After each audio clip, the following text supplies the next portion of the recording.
those who become are those who never settle. They know that there is always a better and greater version. There is a level of hunger. There is a level of desperation. You see, hunger is proof that you are alive. Hunger is proof of health. When people fall sick, among the many things that happen to them is something called the loss of appetite. Are we together? Those outside, if you are with me, say amen. So you find out someone who can devour 2 or 3 or 4 wraps of swallow, but all of a sudden this person is knocked down by typhoid, and you can even bring a cup of pap and the person is barely taking it. That means you can track your spiritual progress using the index of hunger. I can know my spiritual health by the level of hunger about God, about his house. That means if at any point I have to drag myself and advise myself to church, it's a sign that there is a spiritual symptom. Something is wrong. He said, I was glad. The same David. Not I was angry. I was glad when they said unto me, let us go.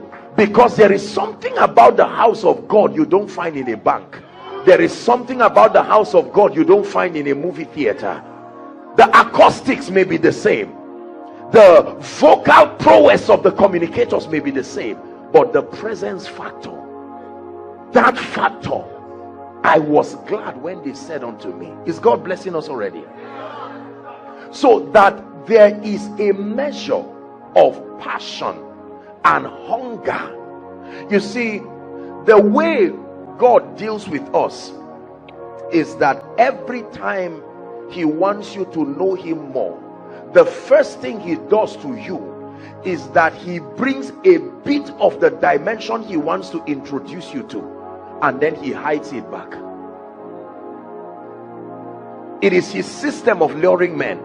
He introduces something. So as a man of God, he wants to bring you into the healing ministry, and this is how he will do it. One day you will go for a program, you know that based on your preparation nothing should happen. It will surprise you that blind eyes will open. You know you are not part of that miracle. You are just standing on stage. That's why they think you are the one. You are as surprised as those being healed. You go back home and say, my wife, what happened? And then the next meeting you go and nothing happens. God says, I'm drawing you.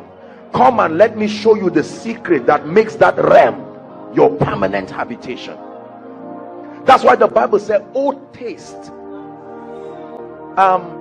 I come from the north. I know you find them here, but where I come from, the people that sell suya for you, when you go to eat, they just cut a little. Does that happen here? Remember, you plan to buy for only 500 naira. That was the initial plan. You advised your wife that there was no time to waste money now, and the man doesn't say please buy. He looks for one that is already hot and steamy and just cuts a significant portion and says taste. Let my wife taste. Say, you too, just taste. And as soon as you taste, you will want to pretend it's not nice, and then eventually you will find yourself betraying yourself. And you say, how much is this one? 1.5. Say, how much will you reduce it? 1.2. And your wife said, I thought you have tasted, and it has that as soon as you tasted of that meal, something you did not plan doing, the same way you didn't plan to go on a 3-day fast, but he made you to taste of what the healing power can do. And the next thing, you cancel your program and you are locking yourself for 3 days and say, Lord, to see your power and your glory in my life. He's calling us deeper, deeper, deeper, deeper.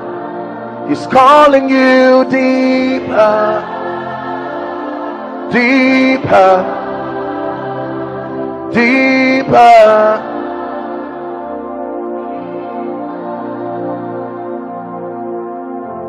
this can't be it. Your God is so much bigger than this. I'm speaking to you. Listen, this can't be it. He is so much.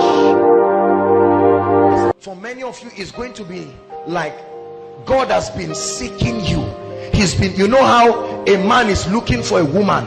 For many of you, God has been calling your attention. The bush has been burning for years, but you have refused to see it because you are looking for money. The bush has been burning for years, and as good as your academics is, it has distracted you from seeing that bush. Moses was tending his father-in-law's sheep Jethro, and he saw the burning bush. Only God knows how long the bush burned. God was trying to lure him into a place of intimacy. He's calling you deeper, deeper, deeper, deeper. He's calling you deeper, deeper, deeper. So we will go higher, higher, higher, higher. He's calling us deeper. Oh, there is a deeper dimension beyond church, beyond Christianity. Deeper, deeper. He's calling us deeper, deeper, deeper. You must get to this point in your life that this can't be it. My God is so much bigger than this. You must get to that point in your life where all you have seen, this can't be it. He is so much bigger than this. Tonight, He's calling you deeper, deeper, deeper. He's calling you deeper, deeper.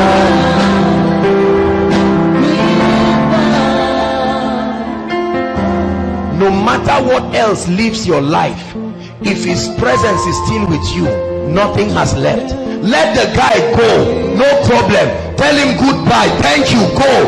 A day will come, men will look for you. He said Gentiles will come. They will find out what is happening, and kings to the brightness of your rising.